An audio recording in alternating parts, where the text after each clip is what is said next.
Hey, this is Don from Padlock Technologies again with another video. We are going to talk about virtual wire. So on a PA, they have this concept called virtual wire. On a Fortinet, they have a concept called virtual wire. On the Cisco, it's called inline sets. So what is virtual wires or inline sets? Well, it allows you to do a bump in the wire from an L2 perspective on a firewall in routed mode. Now, inline Cisco does have a thing called a transparent firewall, which is strictly L2, right? There's no routed mode with capabilities on it, and you're pretty much going to do inline sets all over the place on transparent mode, but you can't do anything from a router perspective. If you want to do something in terms of having that layer two bump in the wire and still be in routed mode, you'd have to use inline sets. With PAs and Fortinet, you can do this thing called a virtual wire. So what it's going to do is basically look transparent to the user, right? And you can do your inspections and everything else on the PA or the Fortinet or the Cisco device using that virtual wire or inline set. Since we're talking about PAs here, we're just strictly going to talk about the virtual wire concept. Now, what we're going to be focusing on is this branch office here. So this branch office I have normal zone-based policy firewall on a Cisco zone-based policy firewall, no tunnels or anything on that. Then I have an outside switch. I have the branch PA, which is going to be running a virtual wire, another switch here, and then I think a Windows 8 box.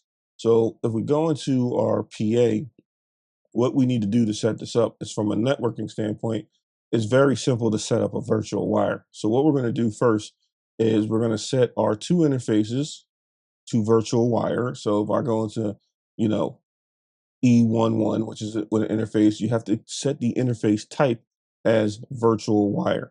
That's the first thing you got to do. You got to do on the first two. Well, inline set can technically is like two interfaces.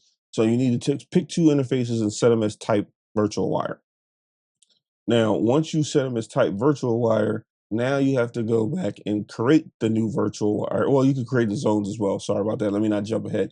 So then you create your zone, which are virtual wire zones, right? Now, on a FTD, you don't have virtual wire zones, you have inline set zones. So if I was to do this on an FTD, I would name it inline set outside, inline set inside.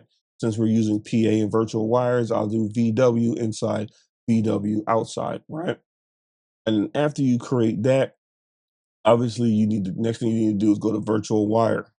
Now you go to virtual wire and you give it a name, and then you tell the two interfaces that are going to participate in the virtual wire. After you do that, you go back to your interfaces and then you add the zones, right? So you go back to your interface and then you add the zones here. Now you have to do it in that order because if you try to create the virtual wire without creating the interfaces, then it won't show up in the virtual wire configurations. Like when you go to actually create your virtual wire, you won't see any interfaces because you don't have any interfaces set to be or participate in the virtual wire concept. Once you have that, you can just commit, and then once you commit it, you'll see here as a branch user. As you can see, I just did some testing here.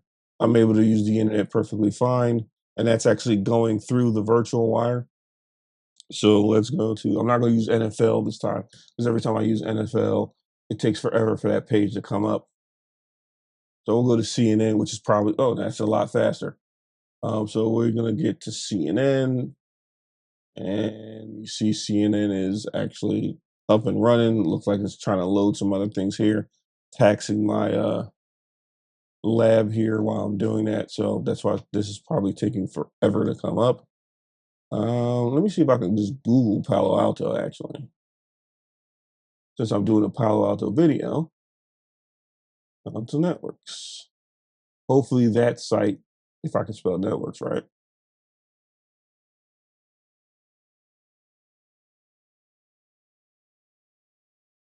Look at that. Came up perfectly fine. All right. So this is Palo Alto stuff. So this is showing me that I'm actually going through the firewall. So if I were to go while this is loading, if I were to go to, remember, I don't have the full licensing. So normally you would go to monitor and then traffic, and then you see it, everything in here, right? But since we can't look at that stuff because we don't have the license, we go to session browser. And as you can see, the session browser is, let me see if I can find a zone here. Now, the filtering is kind of, I think the filtering in an FTD is a little better, um, because you would need to know certain, let's see here, let's see if I can find two zone. They have a from zone here. They do, but I don't see it here anywhere. Oh, there it is. So I could do from zone, BW, I think I called it underscore inside.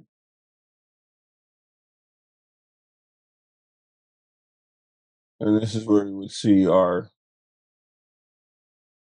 connections, right? So it looks like we got this SSL connection here. And this is like basic information. You really would get a lot of stuff logging when you get the license and then you hit traffic and it gives you way more information than the session browser, right? But as you saw, I still had, you know, things up and running. It's going through the virtual wire and it's transparent to the user because I also have DHCP running on this. Here's my DHCP server, right? Based on, did I configure DHCP on this? No, I don't think I did configure DHCP on this. This, not on this, it's coming from the zone-based firewall. Sorry. So if I'm going here, show IP DHCP binding, that's the DHCP that 10.1.99.1 that's coming from the router. So again, transparent firewall. I got DHCP address from the router that went through the firewall, right? So to the client, they don't even know this firewall technically exists. All right. Now, if I wanted to, I could get into, I mean, I'll do it here. I was going to save this for a different video, but let's say I wanted to do I have any, does this thing come with any basic defaults? I will do an anti-spyware or antivirus, but you can technically go to the rule here if I wanted to.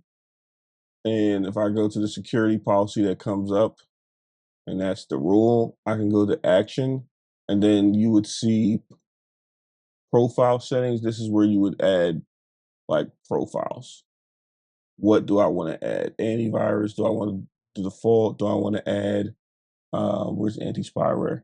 I want to add the default anti-spyware, and that would be doing inspection through the virtual wire. Same thing on an inline set. You configure an inline set, and then you can put your Mailwell policy on it, your IPS policy.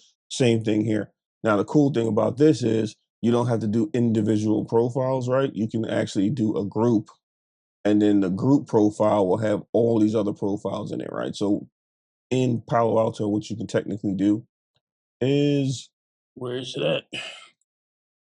And you can tell I haven't done this in a while. I'm looking for, I can't really see here. Where is the security groups? Here it is, security profile groups. Couldn't see. So this is, if I wanted to do, I'll say VW sec profile group. And then I can just select default. We can do strict, vulnerability, default. I'm not going to put anything here. File blocking if I wanted to. Data filtering, that's patterns. And firewall, fire analyst, or firewire of wildfire, and I don't say firewire, but wildfire analysis. Then if I hit OK, and then if I go back into my policy here, I'm not going to actually save this. I'll commit it to save the policy, the group policy, or the group profile, but I'm going to go and tweak some of the other profiles and add it to that profile group in a later video.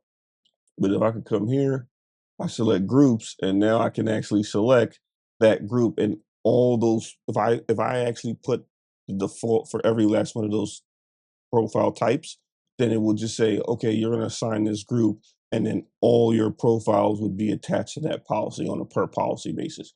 So I don't necessarily have to do just the profiles here and keep selecting one, one, one, one, one. I can just put everything in a group and just select the group. But right now, I'm just going to say none. I'm going to commit that one change for the policy objects because I don't want to reboot and I don't have that profile. But that is a virtual wire in a nutshell. Again, I'm doing a comparison between other vendors. So I'm using this vernacular for PAs, which is virtual wires, but I'm also going to say, hey, when you talk in the Cisco world, it's called an inline set. And this is strictly for FTDs because ASAs don't have inline sets. It's either transparent mode or routed mode. And with transparent firewalls and ASAs, you have bridge groups, right? So you'll have bridge groups and then you tie them together when you add the two groups. You add two interfaces to the same bridge group, and then you create the BVI, which is the bridge group or the bridge virtual interface. Once you do that, it brings up the bridge group. So you don't have that. I mean, you technically have bridge groups and FTDs, but most people configure inline sets. And then once you configure your inline set, you really only need to configure a security policy because you won't be configuring that at that point. I haven't really seen that one where someone tried to configure NAT on a virtual wire because it's at the layer 2 and not layer 3. So you're not really going to do that. Um, so that's it. That's virtual wires in a nutshell. Hopefully you enjoyed this video. It was real quick because somebody asked me how to configure a virtual wire. So I'm just creating this quick video. If you got any questions, it's going to be a video bumper at the end where you can send your questions. Again, I don't know everything, but I know a lot. So if I can answer it, you'll get a video response just like this one. Um, don't forget to share, comment, like, and subscribe. This is Don for Palo Alto Technologies again. Thank you and have a nice day.